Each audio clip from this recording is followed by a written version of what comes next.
Welcome to the Short Horror Beer Cast. I'm Paul. And I'm Alec. So welcome to Free Dirt Part 2, my friend. Mm-hmm.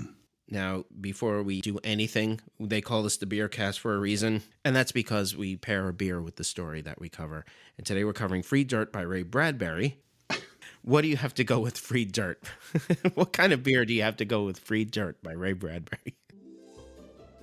I have often said, wow, this was a tough one. I think I say that a lot, and this one was not. It was Okay. like, it jumped out at me. Yeah. And it's Founders Brewery, Okay. and it's called Mortal Bloom, Oh, beautiful. right? Yeah. Imperial Thorn. I don't know what that part is. I thought Mortal Bloom was plenty of title. Mortal Bloom is perfect. It's an Imperial IPA, Okay. and it's 8% ABV. Oh, beautiful. So it's pretty good. Nice. Says on the can here, citrusy notes Nice. Okay. with a smooth finish. Good. Does it live up to that description? I've had a sip so far, and yes. Okay. It says drink responsibly.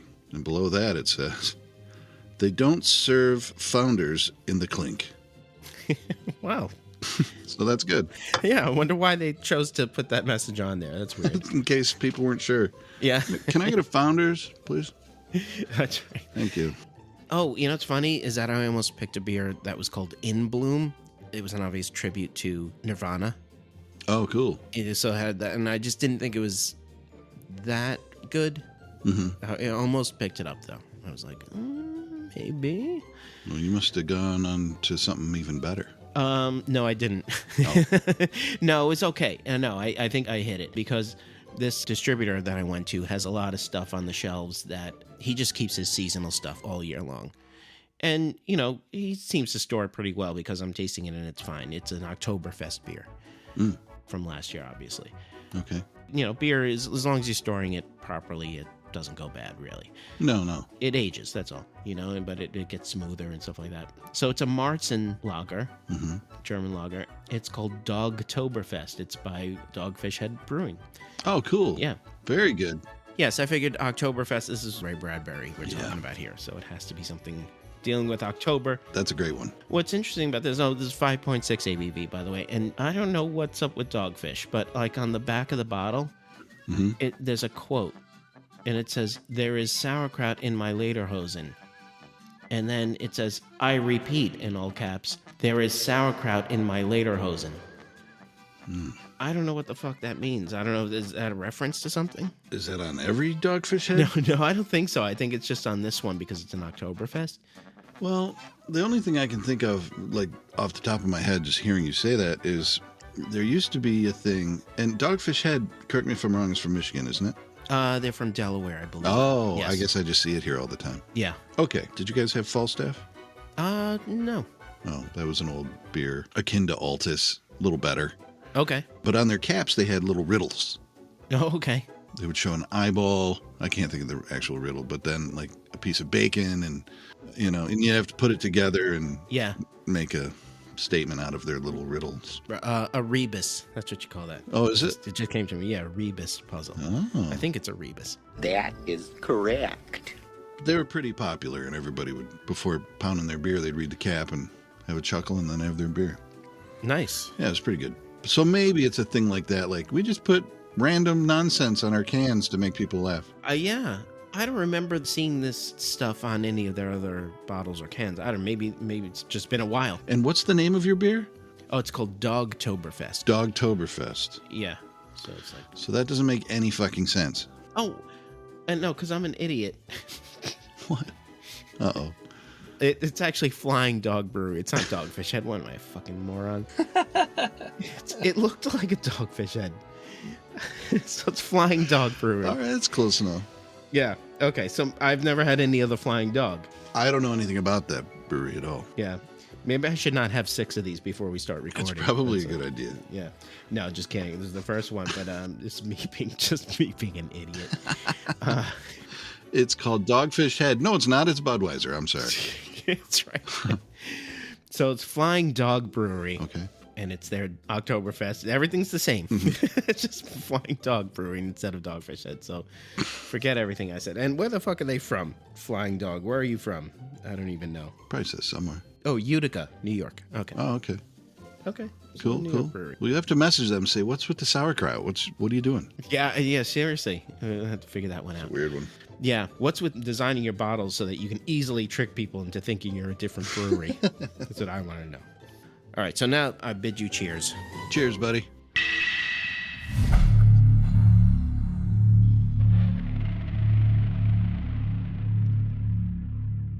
All right, so welcome to Free Dirt Part 2, like I said before this whole debacle.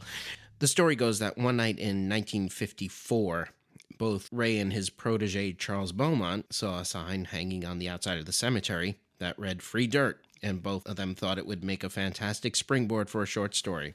So Ray began making notes for the story when, lo and behold, Beaumont showed up on his doorstep with his completed version of the tale. Ray conceded, and he told Beaumont to just go ahead and publish it, all the while vowing that he'd finish his own version one day. And finish it he did. There. I did it.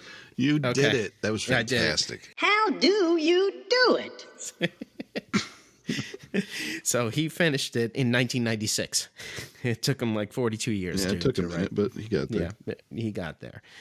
So he published his own version of Free Dirt, inspired by the sign, in his collection titled Quicker Than the Eye. And it's been anthologized quite a few times since then. And let's get into it.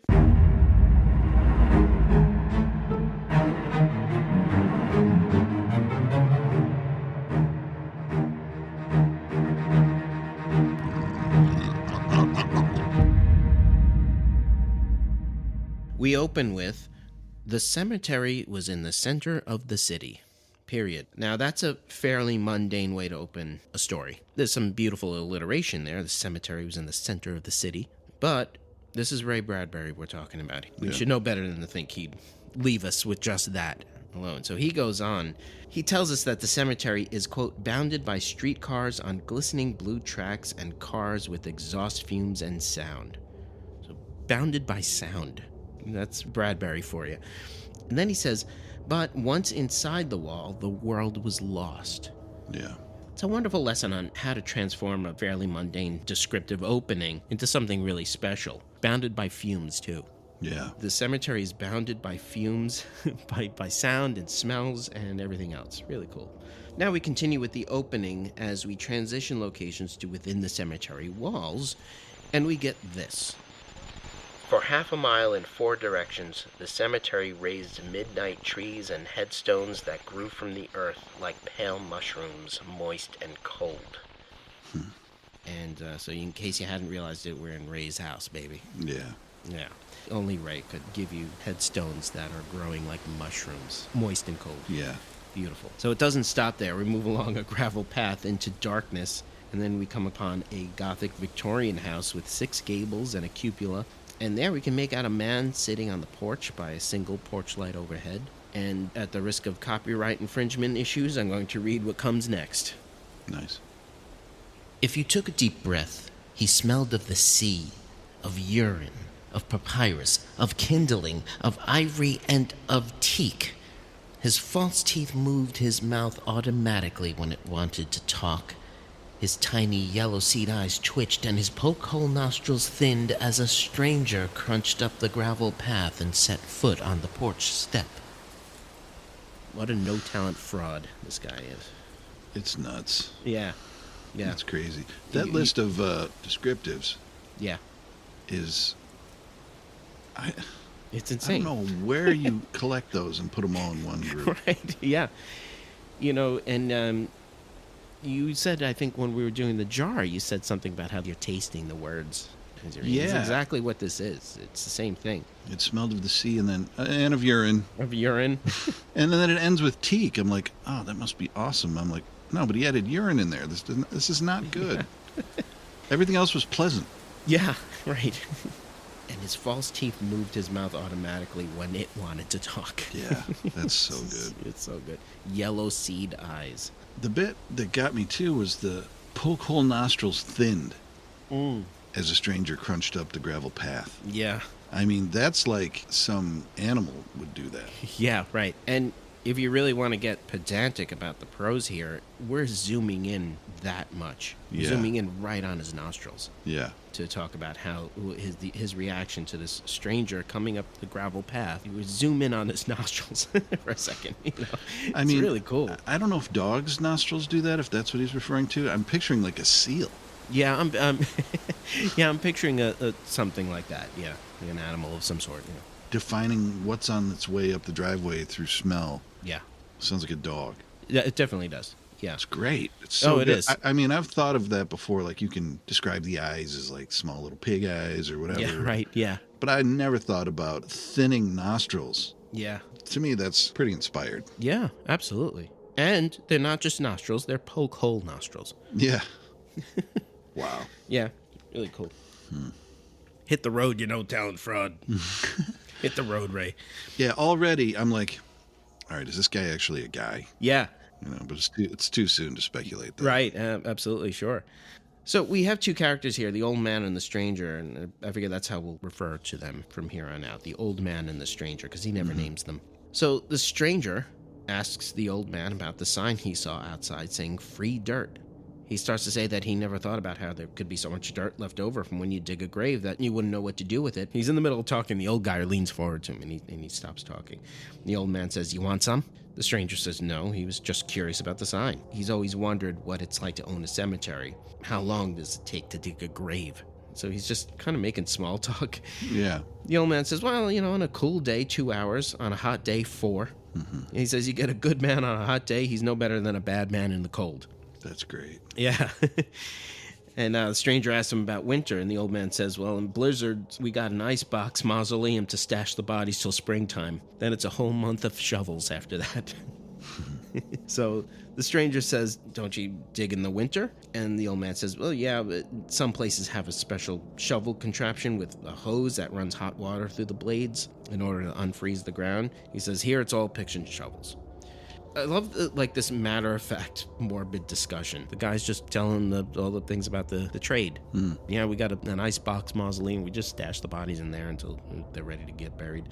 Yeah. This made me think of Theodore Sturgeon. He wrote a couple of stories that are very disturbing in context. He said that their horror comes from the fact that the characters themselves are okay with their own actions, and that's where the horror comes from. Oh, interesting. So that was an interesting way of putting it. In other words, maybe it's not that horrific that there's a guy talking about this stuff, but the way Ray depicts it, he's talking about it just very matter-of-factly. This is just second nature to him. Yeah, we're just stashing the bodies in there, and we're going to throw them in the pit when they're ready, when we're thawed enough to start digging, So you're saying that the horror comes from the fact that they're just willing to talk about that? Yeah, and that it is mundane. It's just conversational. Yeah. Instead of, well, actually, what we have to do, it's gross, right. But if you really want to hear it, I'll tell you. He didn't say that. Yeah, no, he didn't say it. Like this, like that. Right, yep. Yeah. Yeah, it's cool. Is that a real thing about heated blades? It certainly seems like it is. I didn't look it up. I should have. I didn't look it up either. I should have, because when I first read it, I'm like, oh, that's cool. I wonder if that's real. Doesn't he talk about some sort of mining or something like that? In this story? Yeah, he says it's like blah, blah, blah, mining or farming or something like that.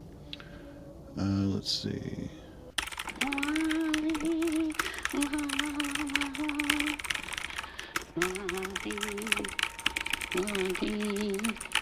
Like placer mining, even with the ground and ice pond. We don't cotton to that. We use picks and shovels. Okay. So Okay. placer mining, I'm not sure. It doesn't really go on about that. Yeah, I don't know what that is, actually. Okay. We can carry on. I just thought the idea was interesting that they have water-heated blades to cut through frozen ground. Yeah, that's really cool. He did his homework here. Makes sense. Yeah. Probably called up a friend of his, Right. Just curious, what do you use for the frozen ground, huh? How the hell are you digging that? Oh, I got you. It's like placer mining, huh? Oh, yeah. Oh, that tracks. Good. Okay. That's right. Hold on, writing it down. All right, gotta go. Right, Writing a book. that's right. The typewriter's calling me. I got some nerve trying to do that voice. What the fuck am I That's okay. thinking? No, it's fun. It's a lot of fun to do. There was a special on the Sci-Fi Channel about Ray Bradbury a long time ago. They're just showing him at work. He's writing. He's at the typewriter. He's writing. Then he takes a break. He goes to his fridge, grabs a hunk of Cracker Barrel cheese, and hacks off a couple of hunks of it, throws it on a plate, grabs a Coors out of the fridge, and opens it. And you see there's at least 4 dead soldiers on the counter. That's awesome. Isn't that awesome? Beer and cheese, man. Yeah. That'll get you through. Doesn't get any better than that, definitely. So he sounds like a right proper dude. Absolutely. I agree. Please stand by for further details. We return you now to your regularly scheduled program. So now the stranger pauses and then asks him, does it bother you? And the old man says, do I ever get scared? He says, no. Then he says, are you disappointed? Yeah. And the stranger says, no, I was just thinking that maybe like when you were young. And the old man says, well, now that you mention it, there was one time. He tells the stranger that his grandfather owned the yard and that he himself was born here. He says, when you grow up in this environment, you learn to ignore things. That's a great way to open the story. And he pauses to breathe, but it's as if he's conjuring up the memory. He says one time when he was 18, he walked out here. The grass was hard and he can see his breath in the air. It's Bradbury weather. He says, the old man exhaled frail ghosts from his thin nostrils. Jesus, just quit it. Ray Bradbury was a big fan of poetry. There's a line in Dylan Thomas's piece, A Child's Christmas in Wales, which I make a point to reread at least once every Christmas. It's a beautiful piece of prose poetry. And he says, making ghosts of our breath. I wouldn't be surprised if Ray was paying homage to Dylan Thomas here. I think so, too. Yeah. Because we're back to the thin nostrils. Yeah, right. Yes. The descriptive is so good. Yeah. And the fact that the ghosts are frail, beautiful. Yeah. So he says he paused to listen, and he heard someone screaming from deep underground. Someone had woken up buried. So he thought it was his imagination, but nope, somebody was definitely screaming, a woman.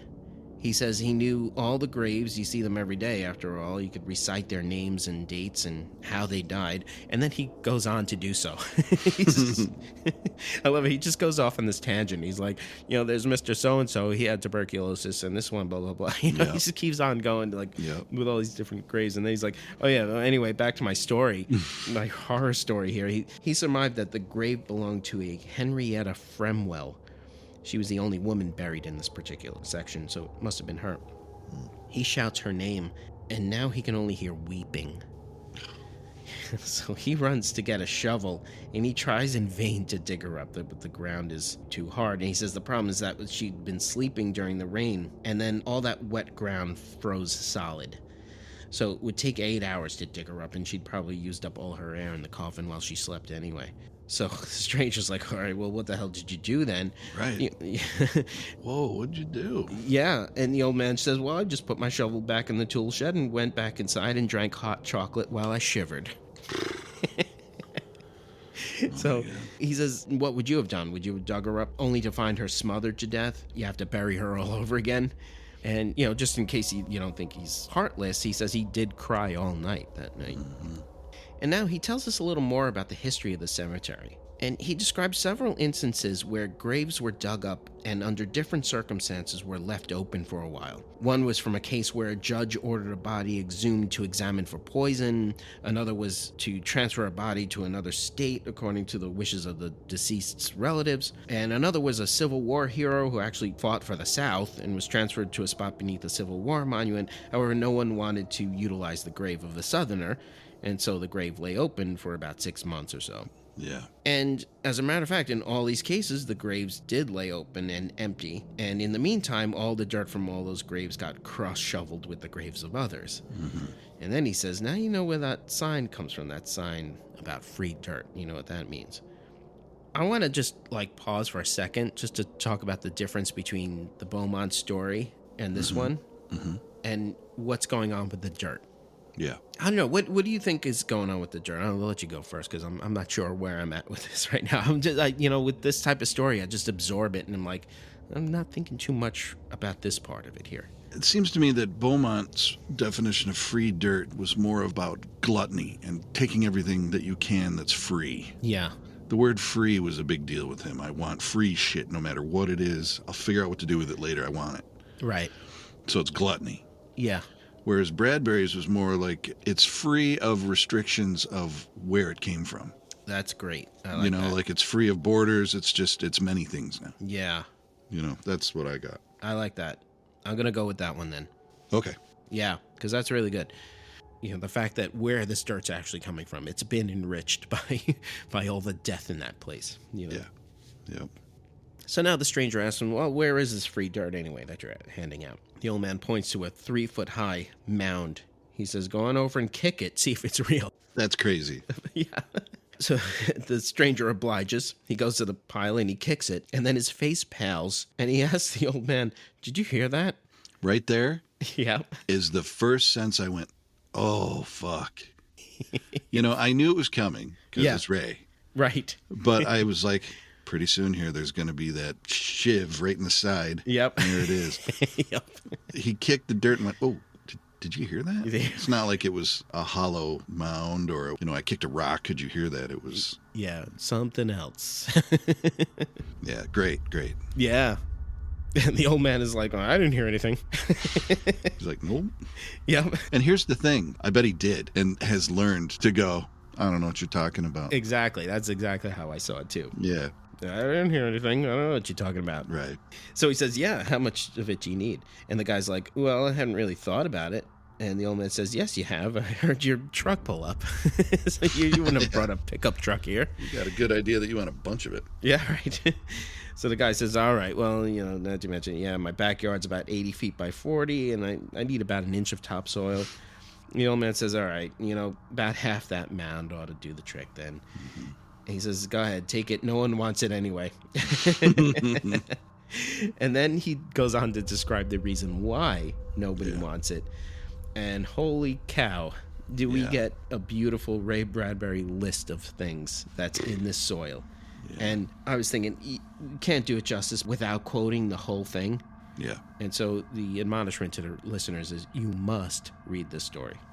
For sure. Because he's going on about coffin splinters, satin casket shreds, funeral flowers, condolence card confetti, and it goes on and on. He says this is all stuff from the Revolutionary and Civil War history, and he caps this list by saying, quote, that soil is so laced with bone meal and casket corsages, I should charge you to buy the lot. Oh my God. That is mad. Yeah. Bone meal. Oh. Man. Yeah. I could sit for years and not come up with that. Yeah, right. Exactly. And that probably just popped out and he just wrote it in his head. Yeah. He has a story called Pillar of Fire. I won't give anything away, but he does a list sort of like that where he's evoking all these wonderful things that have to do with horror fiction in particular in this story. And it's just so cool because that's all what it's all about is evocation. So the stranger says, all right, I'll be right back. Stay there. And the old man says, I'm not going anywhere, nor is anyone else nearby. So the stranger returns. The old man tells him to use a graveyard spade. He says, you have to use it. He says, like takes to like. Little hint of animism here, which is that's the belief that non-living things can possess some sort of spiritual essence. What's the word? Animism. Animism. Yeah, you find it in early religions. Probably some still that persist. It's always great fodder for horror stories. Oh, yeah. Christine. Yeah, right. Of course. Yeah, there you go. It's a good example they use about animism is they say, would you wear Hitler's sweater or Mr. Rogers' sweater? Which one would you wear? And it's just a sweater. It doesn't matter who it belonged to. But people inevitably are like, oh, Mr. Rogers, for sure. I wouldn't touch Hitler's sweater with a 10-foot pole. Definitely my first thought. Yeah, right. Everybody. And my last thought. Exactly. Me too. Every normal person would be like that, but that's animism. That's really cool. Yeah. Wow. Yeah, it's cool, right? That's weird. Yeah. So the idea that you need a graveyard spade to dig this dirt. Right. What would happen if he used a regular shovel? We don't know. But the old man seems to know. And he's not going to let him do it. Right, yeah, right. So the stranger grabs a graveyard spade that's sticking out of the mound, and he begins to shovel it into his car. And Ray says, quote, pellets of ancient mound fell with similar whispers, end quote. So Ray can go fuck himself with that one. Yeah. Wow. And incidentally, we're going to see a lot of things, or hear a lot of things, read a lot of things relating to whispering throughout this story. I don't know what was in his head, but I don't know. Maybe there's something we can connect with everything. But there's a lot of stuff about whispering, murmuring, and stuff like that. It's really cool. Yeah. He uses it so well, and I'm wondering why. I wonder if there's some sort of thing that was going on in his head. Maybe we can come up with something. So as the stranger begins to dig, the old man continues with his litany about the soil. You can't quote it, you have to read it. Mm-hmm. But I'm going to try to give at least a small summary of what he's doing here. You want to give us a few things? I had to write it down because my brain flies all over the place. Yeah, I hear you. So what I wrote was, it's one thing to say it's not just dirt. Yeah. But the meaning here is, pardon my pun, much deeper than that. Yeah. The pile of dirt isn't just from one grave, but many. And that means it's intermingled. Mm-hmm.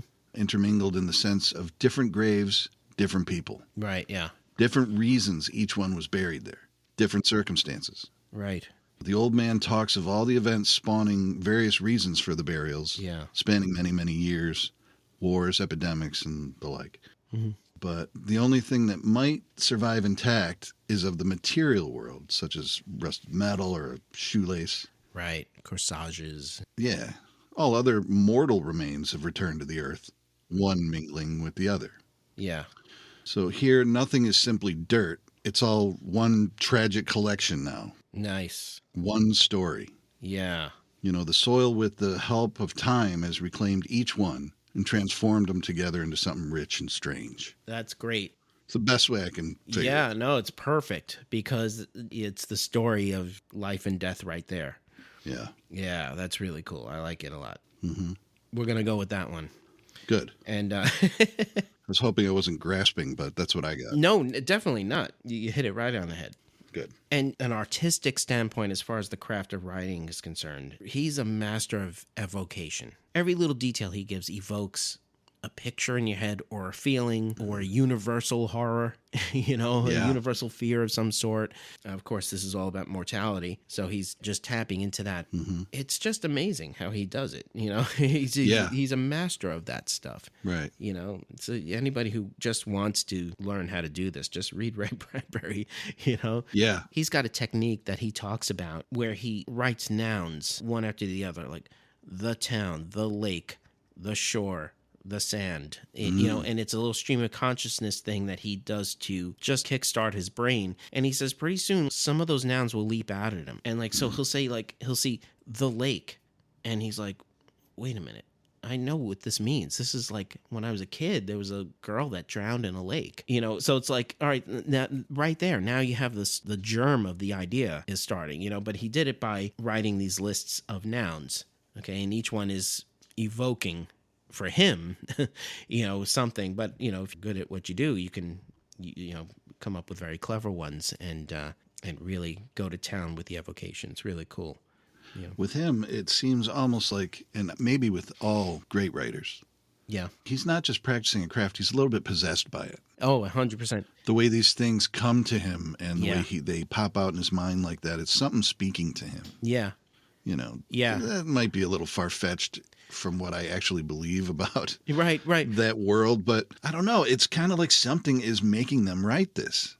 It feels that way to me because he's that good, maybe. Yeah, that is it. Harlan Ellison once said that when I sit down at the typewriter, I'm like Nemo at the pipe organ. Okay, so I don't remember 20,000 Leagues Under the Sea. Yeah. But Captain Nemo sits down at the pipe organ, he's just lost in the music. Yeah. That's what it is, So you just sit down, start playing, and you're going with it. You're just flowing. Like I picture he sits down and his mind is full of images. Yeah. And things that he can see clearly and then sort later. Yeah. Whereas when I sit down to write anything, I'm standing at the end of a pier looking out into the fog. Right. Seriously, I don't see shit. And it's like, I think this is drifting away from me now. I think this is not my calling anymore. Yeah. It's weird. It is weird. I don't know how that works. Yeah. Yeah, I wish I had an answer for you. It's one of those things. It's fading from me.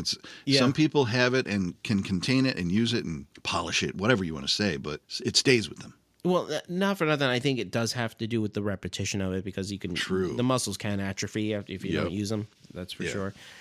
But it's you have to have those muscles to begin with. True. In order for them to atrophy. Yeah, I do have a bad reputation of reading a great story and decide I'm going to write a novel today. I'm so inspired. I'm going to write a book, and then 6 paragraphs in, I'm like, what am I fucking doing? What the hell am I doing? Without carrying on too much. No, it's all right. Make the guy deity or something. But yeah, he's one of the most interesting writers I've come across in the last long time. Yeah.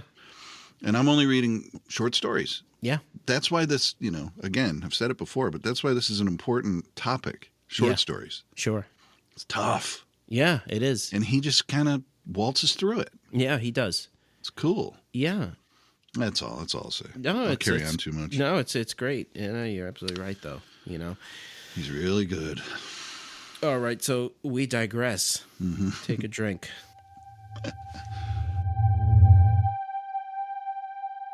So the stranger finishes loading up his truck. He's about to leave the spade when the old man says, "Don't. Take it with you. Like takes the like."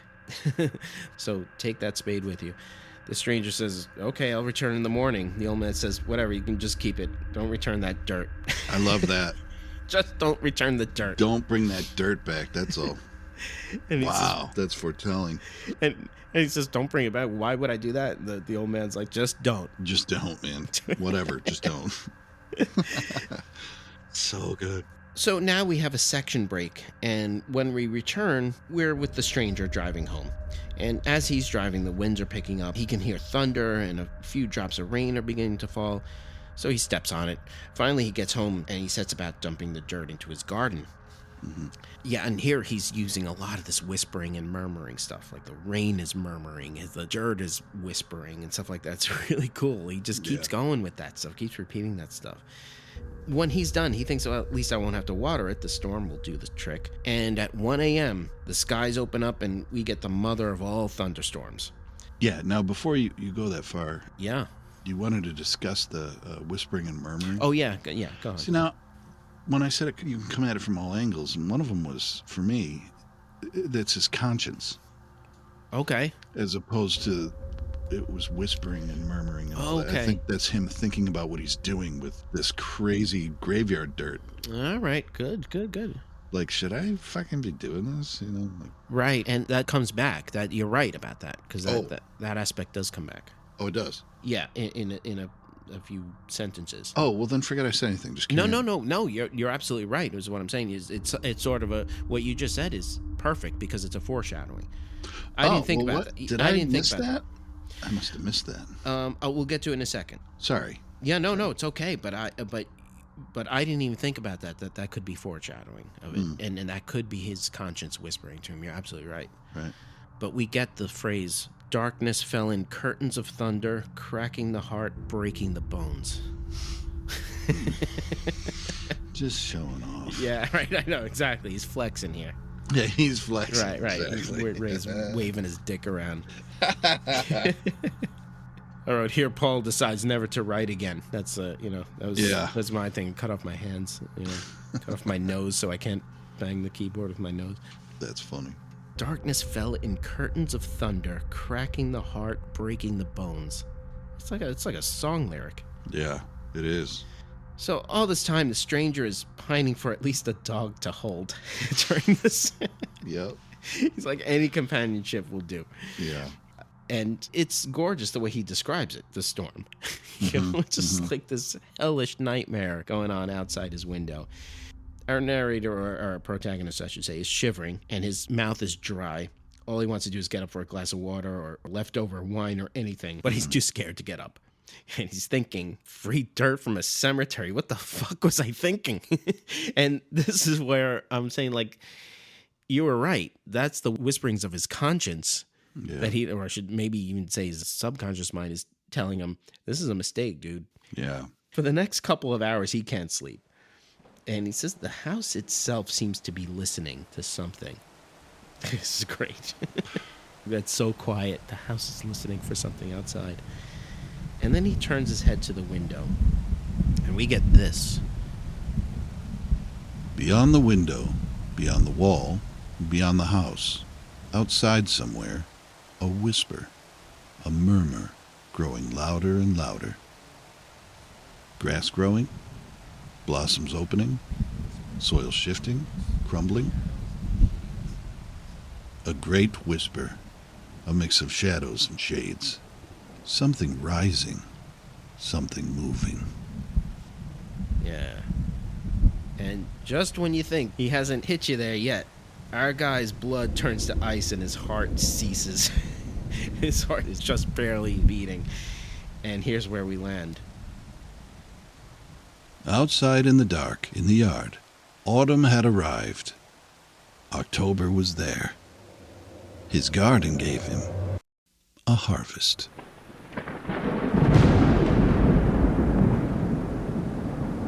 Fuck. Boom, motherfucker. Oh, shit. Oh, my God. Yep. So I have a question for you. Yeah. What do you think that harvest is? I know what I want it to be. Mm-hmm. Mm-hmm. A lot of awful, shambling, terrible things. Me too. Me too. You know, I want it to be just the worst. The worst. Absolutely. You know, I want it coming for him. Like, what'd you drag us here for? We were fine. Yeah, resurrect us in the storm like that. Yeah. A harvest. A harvest. Oh. It's just it's like they grew out there almost like fungus, you know. Oh, and there was something that he said while it was raining. It was this. I'm gonna find it.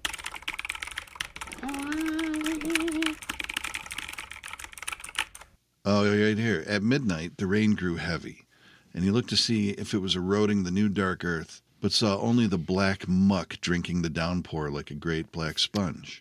Yeah. You know, just black muck. Yeah. Just gross, because Yeah. fresh tilled earth that gets rained on is just that. Yeah, absolutely. Go ahead and paint a clearer picture for me. I dare you. Right. You know, it's crazy. Yes.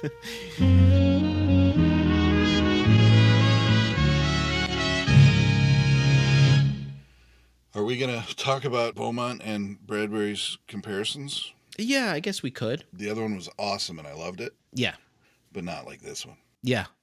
I agree. Because when I read it, I'm like, please let the next line be, he turned around and asked one more question and the old man wasn't even there. You know, something like that. Because you wonder if he's even a person. Right. Sometimes. Yeah.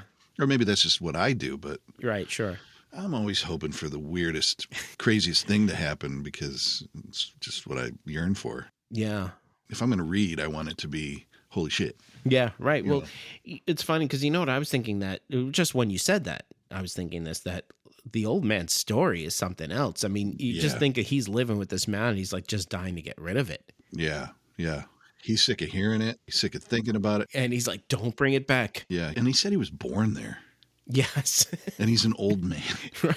So it's like, holy shit. Yeah, he's been living with this thing or maybe bound there for some reason, whatever. We don't know.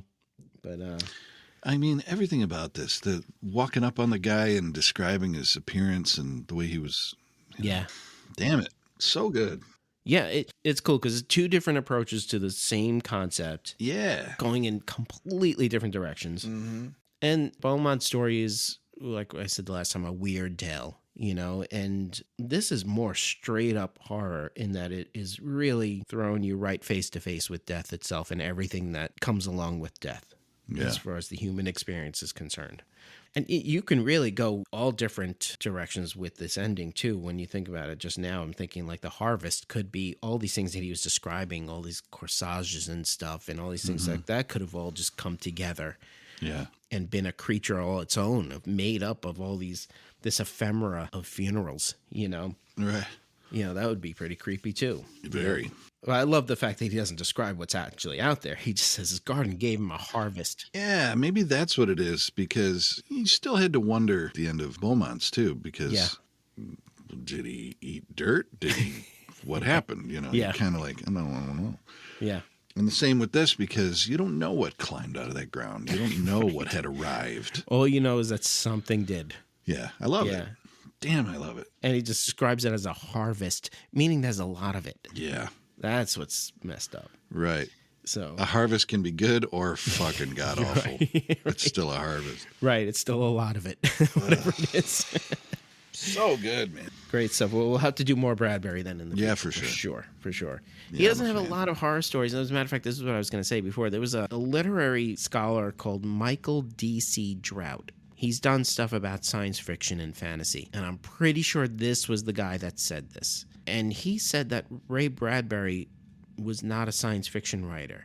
This was a little point of contention between me and a guy that I used to work with in the bookstore about where Ray Bradbury should be shelved. Oh, okay. And he looked at me sideways when I said, yeah, I don't think Ray Bradbury's a science fiction writer. He's written a science fiction novel, Fahrenheit 451, and he's written things that fall sort of into futurism, but not really. Like the Martian Chronicles and stuff. He's talking about going to Mars and stuff like that. That could be deemed science fiction. But I'm with this guy, Michael D.C. Drought, who said that Ray Bradbury is more of a surrealist than a science fiction writer. I really like that. I was like, yeah. That makes more sense to me. It makes a lot of sense because just the fact that he'll talk about like shadows whispering. That's not science fiction. That's surrealism right there. That's something like Salvador Dali would come up with a concept like that, Right. The favorite example of mine is in Fahrenheit 451. He said, Mom and Dad still had crystal radio peach fuzz in their ears when they went to bed, and you're like, what the fuck are you talking about? But it makes sense. You get it. They've been listening to the radio and it's still sort of buzzing in their ears. But just to describe it that way. Yeah. It's surreal, so it's surreal, and it shows his love of the poetry too. Oh, sure, absolutely. So he's a poet, a surrealist. I'm going with that. I like that. It's just like he writes Ray Bradbury stories the way Harlan Ellison used to say, I write Harlan Ellison stories. Yes, he writes Ray Bradbury stories. There's no other way around it. That's great. Some of them fall into horror, some of them fall into science fiction, but primarily he's just Ray Bradbury. That's all he is. I honestly have just been listening to full-on books on Audible while I draw. Sure. And I'm in and out. Yeah, sure. Not all of them have been, hold on, I got to back that up. That was amazing. Yeah, right. That doesn't really happen. Yeah. These I've been like, ooh. Yeah, right. And again, his love for October and the fall and what that feels like is always spot on every time he brings it up. Yeah. The way it recalls that memory for me, because it was my favorite time as a child. It was like, hell yeah. Yeah. Smelling burning leaves and, the whole thing. Oh, the whole nine. Yeah. The sky was all smoky from everyone burning their leaves and, sun blazing through it. All that, poetic nonsense. Right.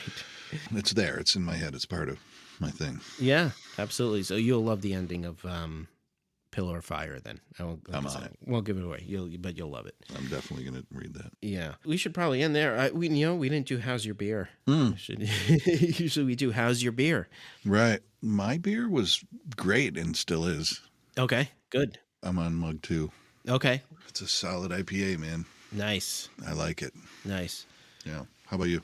Well, my not Dogfish Head Brewery's Flying Dog Dogtoberfest is wonderful. And it was wonderful because I did finish it. Okay, I finished it right around the time that Storm started. Okay, gotcha. Yeah, and mine was Founder's Mortal Bloom for the people. Mortal Bloom, I love it. That's great. That's a perfect title. Great. Yeah, it was close enough. And I found it like days ago. Usually it's like, I found it this morning. So I got lucky early. Yeah. Oh, I found this one this morning. Sure. I did bring my reading glasses. Yep. So now you knew what you were getting. Sort of. I sort of knew what I was getting. I thought I was getting Dogfish Head. What an idiot. Oh, it's funny. Shit, I do that all the time, dude. Dogfish. I guess because maybe it said Dogtoberfest. Maybe I was just like, oh, Dogfish Head. Oh. Anyway. I love this one, dude. It was great. Yes, I agree. So that's that. I think we're going to end there then. Good. Because we have to end on this high note before we lionize Ray Bradbury anymore. Okay, sounds good. All right, man. Be good. We'll see you next time. All right, see ya.